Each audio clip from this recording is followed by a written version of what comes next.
Viidiyoo keenya kanarraa keessatti kan ilaallu har'a dhaabbilee teekinooloojiidhaan addunyaa kana dhuunfataa jiran lama isiniin dhaqqaba. Dhaabbileen kunniin lamaan addunyaa kana sirriitti dhuunfataatiin jiru teekinooloojiidhaan bu'aa teekinooloojiitiin addunyaa kana dorgommii ala taasisaatiin jiran. Dhaabbileen kunniin maalidha? Teekinooloojiidhaan immoo akkamitti dhufaatiin jiran? Dhaabbilee kanarratti namoonni yeroo ammaa kanatti dhaabbota kanneen lamaanitti fayyadamuudhaan qarshii biliyoonaan miiliyoonaan hojjetaatiin jira. Akkanumallee kana qofaa miti. Dhaabbileen kunniinis wal dorgommii cimaa keessa jiru. Akkanumallee galiin isaanii doolaara biliyoonaan lakkaa'amu kan argataa jiranidha. Dhaabbileen kunniin lamaanis wal dorgommii cimaa keessa seenaniitiin jiran. Dhaabbileen kunniinis Google fi ChatGPT jedhamu. Dhaabbileen kunniin akkamitti hojjetu? Namoonni immoo akkamitti qarshii irraa hojjechaa jiran? Seenaan isaanii maal fakkaata? Viidiyoo keenya kanarraa keessatti ni ilaalla. Qophii keenya kanarraa keessatti qophiin kun torbaanitti al lama isiniif darba ammaan booda egaa yeroo teekinooloojii kan jedhudha. So qophiin yeroo teekinooloojii kana keessatti dhaabbileewwan wal dorgommii keessa jiran lama ni ilaalla. Isaanis Google fi ChatGPT dha. Waggoota 20 darban teekinooloojiidhaan akkanumallee bu'aa teekinooloojii irraa argamuun uummata tajaajiluudhaan akkanumallee hawaasa addunyaa irratti argamu tajaajiluudhaan sadarkaa isaa kan dhuunfatee ture Google dha. Googlein namoota baay'eedhaan kan daawwatamu akkanumallee galii biliyoonaan lakkaa'amu kan wal dorgommii hin qabne bu'aa teekinooloojii guddaa ta'eetiin addunyaa kana tajaajilaa ture. Har'a immoo dhaabbanni haarofni tokko dhufe. Innis ChatGPT dha. ChatGPT'n erga dhufe immoo Google fi ChatGPT wal dorgommii cimaa keessa jiru. Bu'aa teekinooloojii kana hawaasa addunyaatiif dhiyeessuudhaan. Egaa jalqaba irratti kan ilaallu Googlein akkamitti hundeeffame, bara kam hundeeffame kan jedhu haa ilaallu. Egaa Googlein Seepteembar 4 bara 1998 barattoota Yuunivarsiitii Stanford ta'an lama kan PhD'dhaan barataniin hundeeffame. Barattoonni kunniinis Larry Page fi akkanumallee George Brin kan jedhamu barattoota kanneen lamaaniin bara 1998 hundeeffame Googlein jechuudha. Yeroo jalqabaatiif biyya Ameerikaatti jechuudha. Barattoota kanneen lamaantu yeroo jalqabaatiif dhaabbata Google addunyaa kanarratti yeroo ammaa kana namoonni baay'een wanta barbaadan sarchi gochuudhaan irraa argachuu danda'an hundeessan. Bu'aa teekinooloojii addunyaa kanaa kan ta'e barattoota kanneen lamaantu hundeesse jechuudha. Egaa Googlein waggoota 20 darban kana keessatti eenyuyyuu isaan dorgomuu kan danda'u dhaabbanni tokkollee hin argamne. Googlein kophaa isaa galiiwwan qarshii biliyoonaan lakkaa'amu waggaa keessatti argachaatiin jira. Kana qofa osoo hin taane namootaaf wanta barbaadan namoonni Google gochuudhaan Google search engine'dhaan kan hojjetu Google gochuudhaan wanta barbaadan search gochuu danda'an. Kanaan dura akka baay'een beektan ChatGPT osoo hin dhufin namoonni Google'itti fayyadamuudhaan wanta barbaadan tokko ni gaafatu. Garuu Google fi ChatGPT garaagarummaan isaanii maalidha kan jedhu boodarra ni ilaalla. Garuu Googlein waggoota 20 darban keessatti teekinooloojii addunyaa kanaa yookaan teekinooloojiidhaan addunyaa kana gonfateetiin turedha jechuudha.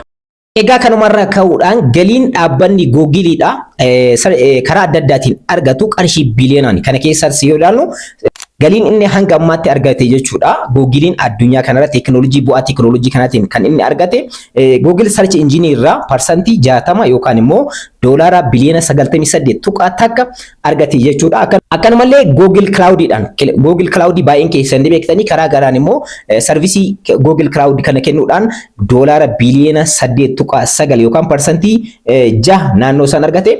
Azar revenue kan jedhamu pilaatfoormiiwwan garaagaraa kan akka Google Play fi Play Store kan fakkaatan kanneen irraa egaa parsantii 10 takka yookaan immoo doolaara biliyoona 17 dha kan argate jechuudha waggoota darban kana keessatti. Akkanumallee network membershipdha yookaan immoo emailidhaan jechuudha. Network membership kan jennuun emailidhaan karaa emailiitiin jechuudha. Parsantii 13 yookaan doolaara biliyoona 21.5 waggoota darban kanneen 20 keessatti galii inni argatedha. Karaa YouTube'tiinis parsantii 9 yookaan immoo biliyoona 11.5 argateetiin jira. Egaa dhaabbanni Google jedhamu kun galiin inni argatu waggaa keessatti qarshii biliyoonaan kan lakkaa'amudha jechuudha. Amma immoo dhaabbanni addaa tokko waggoota lamaan sadeen darban keessatti dhufe. Innis ChatGPT dha. ChatGPT'n erga kalaqame yookaan immoo erga gara hojiitti seene kaasee dhaabbannoonni kunniin lamaan Googlein teekinooloojii addunyaa kana kan gonfatee ture amma ChatGPT'dhaan wal dorgommii guddaa keessa seeneetiin jira. Kanarraa ka'uudhaan ChatGPT'n maalidha kan jedhu mee isiniin haala qabu. Kanaan duras waa'ee ChatGPT'dhaan bal'inaan haasofneetiin jira. ChatGPT'n teekinooloojii ajaa'ibaa ta'eetiin kan as ba'e. Egaa ChatGPT irra seentanii namoota wajjin ChatGPT wajjin haasa'uu dandeessan, waan barbaadan gaafachuu dandeessan. Kana qofaa miti, suuraa barbaadan, viidiyoo barbaadan generate isiniif gochuu danda'a. viidiyoo akkanumallee suuraa quality qabu siriidhaan bifa kaartoonaatiin bifa barbaadaniin akka isin ajajanitti promptii barbaadan kennuudhaan wanta barbaadan isiniif search godhee isiniif hojjechuu danda'a. Amma ChatGPT'n jechuudha. So Google fi ChatGPT'n asirratti wal dorgommii keessa kan seenan. Baay'een keessan akkuma beektan kanaan dura Google'dha wanta barbaadan yeroo gaafattan weebsaayitiiwwan adda addaa bu'uura godhachuudhaan gaafii keessan saniif deebii isiniif kenna. Gaafii weebsaayitii adda addaa irratti dhiyaate gaafiin isin gaafatan sun yookaan wanti isin search gootan search engine irraa kan jiru weebsaayitoota adda addaa irraa kan ta'e search gochuudhaan kan argachuu dandeessanidha. Kanarraa ka'uudhaan direct gaafii keessaniif isin argattanii gaafii keessaniif akkamitti isiniif dhiyeessa weebsaayitiiwwan adda addaa irraa kan gaafii sanii wal fakkaatu isiniif dhiyeessa. Har'a immoo ChatGPT wanta barbaadan yoo gaafattan ammuma isiniif fida. Fakkeenyaaf Prime Ministeriin Itoophiyaadha Dr. Abiy Ahmad seenaa isaa yoo jettanii gaafattan search yeroo gootan seenaa Dr. Abiy Ahmad guutumaan guututti guyyaa dhaloota isaa irraa kaasee hanga har'a bakka inni jirutti wanta barbaadan search godhee isiniif fiduu danda'a. Direct jechuudha. Eenyu ChatGPT'n kana qofaa miti isin wajjin haasa'uu danda'a. Akka barbaadanitti wajjin haasa'uu dandeessan. Waan barbaadan gaafachuu dandeessan. Maatisii ta'uu danda'a, fiiziksii ta'uu danda'a, baayoloojii ta'uu danda'a.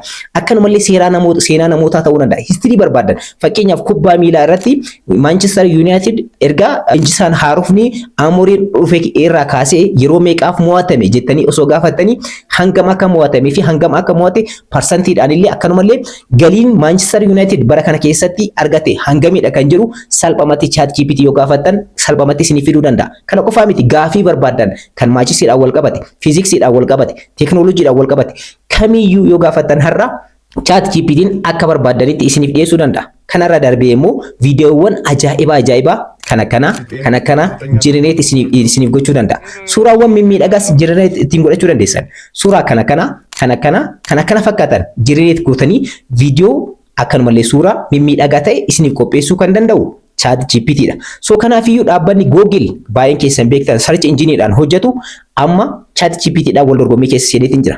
ChatGPT'n maal fakkaata? Akkamitti hojjeta kan jedhu kanaan dura viidiyoon isiniif hojjedhee jira. Asirratti waa'ee artificial intelligence'dha ilaaluu dandeessan. ChatGPT'n akkamitti kalaqame? Yoom kalaqame? Kan jedhu amma immoo isiniin ala qabu. ChatGPT'n dhaabbata OpenAI yookaan immoo artificial intelligence jedhamuun kan hojjetu dhaabbata cimaa kan ofirraa qabudha. Akkanumallee backgroundii yookaan immoo duuba egaa dhaabbata ChatGPT yookaan immoo OpenAI jedhamu kana duubatti kan hojjetu immoo Microsoft. Microsoft baay'een keessan ni beektan miti kan Bill Gates jechuudha. Baay'een keessan ni beektan Microsoftiin dhaabbata guddicha addunyaa kana kan ta'ee fi Microsoftiin kan ittiin hojjetu dhaabbata guddaadha. ChatGPT'n immoo isa kana wajjin hojjetaatiin jira. Dhaabbanni ChatGPT jedhamu kun kan hundeeffame bara 2015 biyya Ameerikaa magaalaa Firaansiskootti. So namoota 6 kan hundeeffame. ChatGPT'n bara 2015tti yeroo jalqabaatiif. Namoonni kunniinis nama beekamaa baay'een keessan ni beektan. Elon Musk ni beektanii miti? Abbaa qabeenyaa sadarkaa tokkoffaa irratti argamu. Teeknooloojiidhaan illee gama hundaan sadarkaa tokkoffaa irratti argamudha. Elon Musk nam tokkoffaa dhaabbata kan hundeesse keessaa isa tokkodha. Inni biraas George kan jedhamu kan biraas jira. Eli kan jedhamu jira. Akkanumallee John Stallman kan jedhamu jira. Namoota 6 waliigalatti namoonni dhaabbata amma isin ChatGPT jettanii waamtan kana kan wanta barbaadan yoo gaafattan akkanumallee viidiyoo barbaadan yoo gaafattan promptii barbaadaniin viidiyoo fi suuraa barbaadan yoo gaafattan isinii dhiyeessuu danda'u kana kan kalaqan jechuudha. Bara 2015 keessatti abbaan qabeenyaa guddichi Elon Musk as keessattis ni argama. Egaa dhaabbanni guddichi immoo Microsoft isa dugda duuba ChatGPT'tti qarqaaruudhaan kan hojjechaa jirudha yeroo ammaa kana jechuudha. Egaa Bill Gates abbaa qabeenyaa guddicha addunyaa kana kan sadarkaa 18ffaa irratti argamu doolaara biliyoona 104 qabaachuudhaan sadarkaa 18ffaa irratti argama. Bill Gates baay'een keessan ni beektan. Yeroo tokko Bill Gates abbaan qabeenyaa Microsoft'dha. Gaafii kana gaafatame.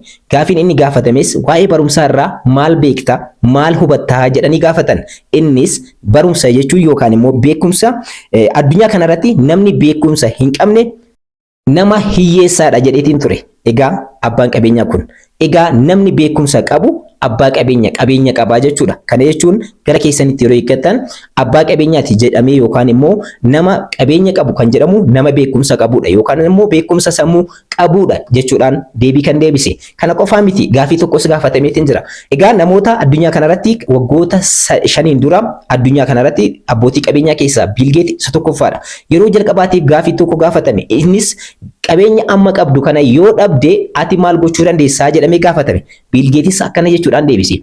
Ani qabeenya yoon kan dhabu ta'e ammas irra deebi'ee qabeenya kan horachuu ni danda'a jedhe.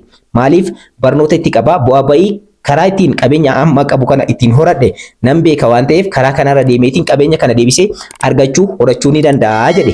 So teknooloojiin addunyaa kana karaa kanatti deemaatiin jira. So abbootiin qabeenyaa kunniin karaan ittiin dhufan akkaataan ittiin dhufan barnoota. Kanaaf fakkaata addunyaa kanarratti namni qabeenya hin qabne nama beekumsa hin qabne kan jedhe. Namni qabeenya qabu immoo kan beekumsa hin qabne gonkumayyuu qabeenya hin qabu jechuudhaan kan ibsu jechuudha. So isinis barnoota barachuudhaan teknooloojiidhaan wal baruun hedduu tokko murteessaadha jedheetii yaada. Hayyuun lammii Ingiliis kan ta'e baay'een keessan kan beektan kan tiyoorii fiiziksiitiin beekamu Steven Hawking yeroo tokko gaafii tokko gaafatameetiin ture. Egaa ChatGPT irratti maal yaada maalii qabda jedhameetiin gaafatame. Egaa innis akkana jechuudhaan deebise.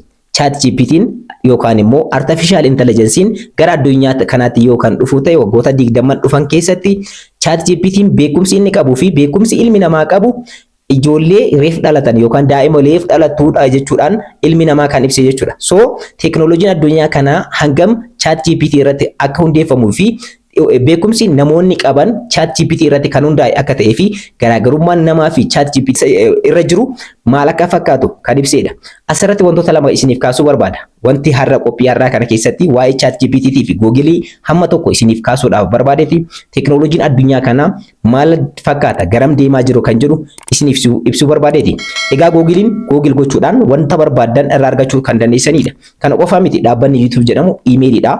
Akkanumallee Google Play akkanumallee kana qofa osoo hin taane dhaabbattoonni beekamoon akka emailii fi kan kana fakkaatan dhaabbata Google kana keessatti hoogganamu. So Google fi ChatGPT immoo garaagarummaa bal'aa qabu. Google jechuun wanta barbaadan Google gochuudhaan weebsaayitii adda addaa irraa toora adda addaa wabii godhachuudhaan gara keessanitti fiduu kan danda'udha. ChatGPT jechuun immoo wanta barbaadan yoo gaafattan wanta barbaadan san direct isiniif kennuu kan danda'udha. Kanaan dura wanta barbaadan irraa yeroo nama gaafattan sa'aatii isinirraa fudhata, yeroo keessan isinirraa fudhata. Akkanumallee wanta isin barbaadan san direct yeroo sanitti irraa argachuu dhabuu dandeessan. Amma immoo ChatGPT irra seentanii wanta barbaadan yoo gaafattan direct deebii isiniif kenna. Kana qofaa miti ChatGPT'n wajjin haasa'uu dandeessan. Chat wajjin gochuu dandeessan. Wanta barbaadan wajjin haasoftanii deebii isiniif kennuu danda'a. Kana qofaa miti suuraawwan mimmiidhagaa, viidiyoowwan mimmiidhagaa isiniif deebisuu danda'a. Kanaaf addunyaan amma qaroominaan garamitti deemaatiin jirti jettanii yoo of gaafattan ammaan booda dhaloonni ammarraa kaaseetiin argamu bu'aa teknooloojii kana hojii dhabeeyyii ta'uu danda'a kan jedhu namoonni damee kanarratti qoratan yeroo adda addaa ibsaatiin jiran. Sababni isaas maalidha isinitti fakkaate?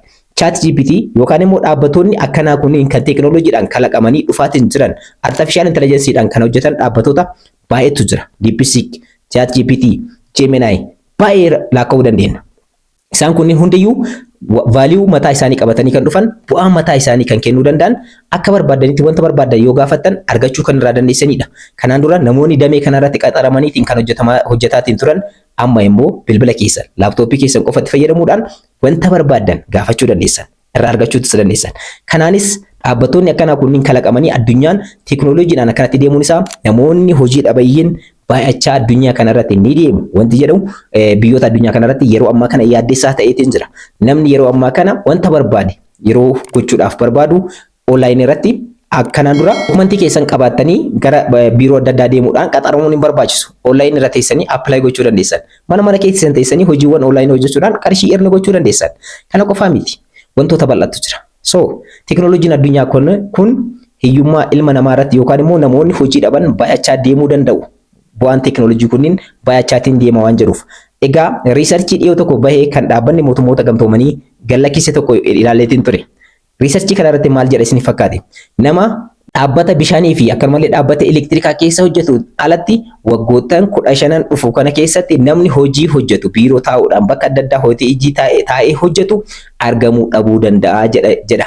Kanaanis artificial intelligence'n bakka kana bu'ee hojjechuu akka danda'u kan argisiisu qorannoon kun jechuudha. So isinis teknooloojii addunyaa kanaa wal baruudhaan teknooloojii addunyaa kanarraa fayyadaman dhaamsa kan koo kanarraati. Yeroo itti aanutti yeroo keenya kan teknooloojii keessatti damee biraatiin wanta biraa irratti kan isiniif qabadhee dhufuuf ta'a. Ammaan booda torbaan keessatti viidiyoo takka yookaan lama yeroo teknooloojii qabadhee isiniif dhufa. Qophii kana keessatti bu'aa teknooloojii fi faayidaa miidhaa teknooloojiin addunyaa kanarraa namoota irraan gahatiin jiru maal fakkaata? Akkanumallee akkamitti teknooloojii kanarraa barannee irraa fayyadamuu dandeenya kan jedhu qophiiwwan garaagaraa isiniif dhiyeessa. Ani Mu'eedha. Chaanaala kan koo Soofuma Raap irraa warroonni hanga ammaatti na hordoftan hedduu tokko galatoomaadha.